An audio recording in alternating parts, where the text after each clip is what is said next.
Shalom teman-teman semuanya. Hari ini saya mau membagikan sebuah kisah tentang orang lumpuh dan teman-temannya.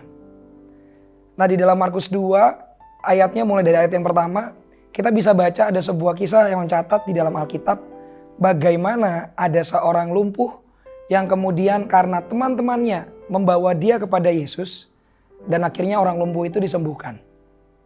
Nah, saya pengen tanya untuk teman-teman semuanya hari ini. Pertanyaan pertama, berapa banyak teman yang kita miliki? Mau itu teman yang dekat ataupun mungkin yang kurang dekat dengan kita. Yang kedua pertanyaannya, di mana saja teman-teman kita? Nah, kenapa saya nanya kayak gitu? Karena ada dua hal. Yang pertama, ada sebuah quotes yang pernah berkata begini. Show me your friends and I'll tell you your future. Tunjukin aku teman-temanmu, maka aku akan tunjukkan seperti apa masa depanmu.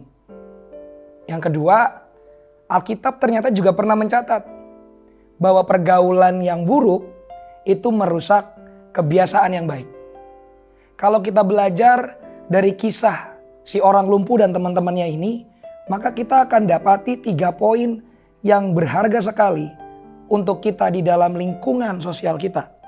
Bahwa yang pertama, teman yang benar adalah teman yang mengerti kebutuhanmu. Hari itu pada saat si orang lumpuh ini ketemu dengan teman-temannya. Teman-temannya tahu orang lumpuh ini bukan butuh sekedar perhatian dan kasihan aja dari teman-temannya. Tapi orang lumpuh ini dia perlu Yesus. Dia perlu sesuatu yang teman-temannya ini gak milikin. Yang kedua, teman yang benar itu membangun lewat perkataan dan tindakan. Lalu poin yang ketiga, teman yang benar itu membawa dampak yang positif. Saya mau kesaksian sedikit. Singkat cerita, pada saat saya SMP, sekitar kelas 9 SMP, saya jatuh ke dalam begitu banyak kejadian dosa yang bisa dikatakan sangat parah. Hari itu saya sudah siap untuk dikeluarkan dari sekolah. Orang tua saya pun udah siap untuk keluarin saya dari rumah. Dan keluarga saya juga hampir-hampir udah gak mau nerima saya lagi. Karena masalah yang saya buat itu begitu besar. Pada saat itu, di antara semua orang yang menolak saya, tiba-tiba datanglah satu orang yang merupakan teman satu angkatan saya. Dia datang, dia menghampiri saya. Dan dia memberi perhatian kepada saya. Nah, hari itu yang lucu begini, teman yang menghampiri saya ini, itu adalah seorang teman yang jujur saya sering kata-katain dia. Karena menurut saya hari itu hidupnya sangat kudus, hidupnya lurus banget. Nggak ada belok sedikit pun. Dan hari itu saya sangat gatel ketemu dengan orang-orang yang hidupnya sangat lurus. Tapi hari itu, pada saat semua orang meninggalkan saya, ada satu orang yang datang sama saya. Dia kasih saya perhatian dan dia bilang sama saya, masih ada kesempatan yang Tuhan kasih, sekarang waktunya bertobat sebelum terlambat.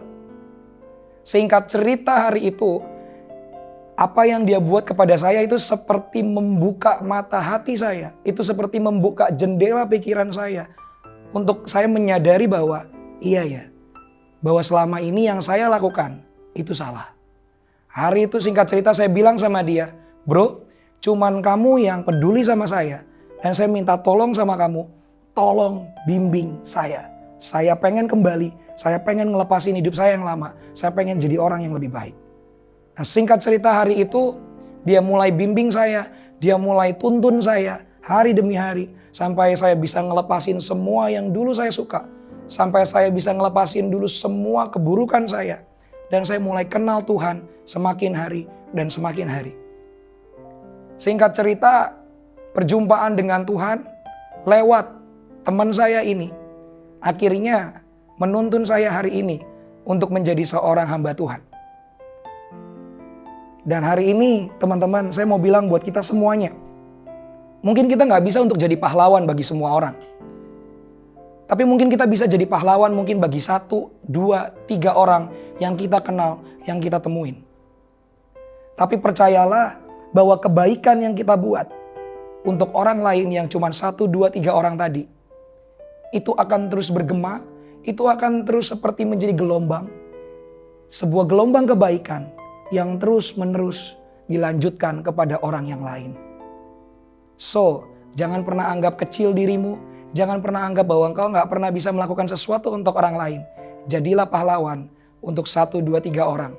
Maka engkau akan melihat bahwa sebenarnya Tuhan bisa pakai siapapun. Tuhan bisa pakai engkau, sekalipun mungkin engkau merasa, aku nggak punya apa-apa. Terima kasih, Tuhan Yesus memberkati.